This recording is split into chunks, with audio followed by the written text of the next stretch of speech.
This is day 109. The impossible becomes inevitable. There's a particular kind of magic that happens when a small group of people decide that the rules no longer apply.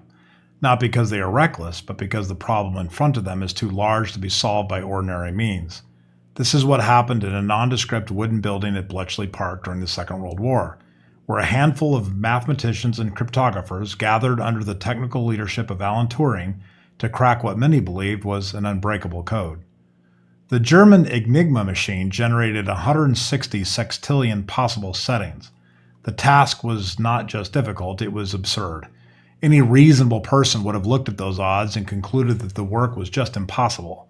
But Turing and his team were not interested in being reasonable. They were interested in being right. What made them different was not just their brilliance, though brilliance was abundant.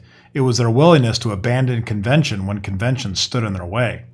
When they needed more staff, they did not wait for bureaucratic approval. They placed a crossword puzzle in the newspaper. They challenged anyone who could solve it in under 10 minutes to apply for an interview. This was not standard recruitment. It was audacious. It was strange. It worked. Among those who answered the call was Joan Clark, who solved the puzzle faster than Turing himself and became one of the team's most valuable members. The lesson here is not about crossword puzzles, though. It's about the courage to ask a different question. Most teams, when faced with a resource shortage, complain about it. Turing's team asked how they could find the people they needed without waiting for permission. They took ownership of the problem and invented a solution that no one else had tried before.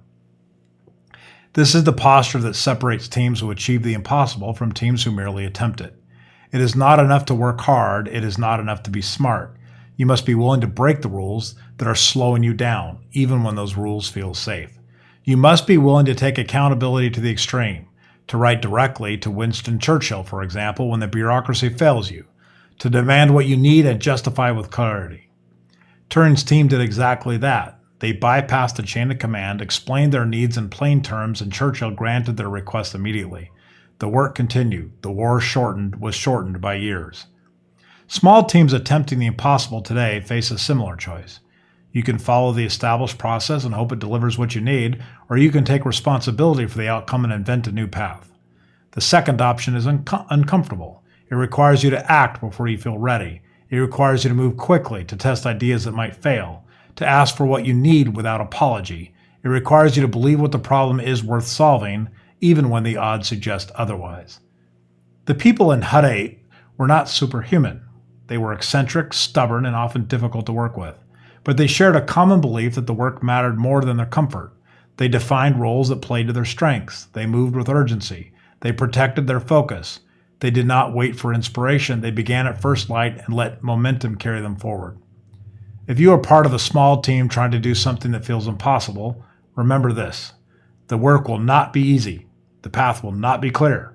But if you are willing to break the norms that no longer serve you, if you are willing to take ownership of the outcome, if you are willing to keep moving when others stop, you will find that the impossible becomes inevitable. Not because you are lucky, because you refuse to accept the limits that others placed on you.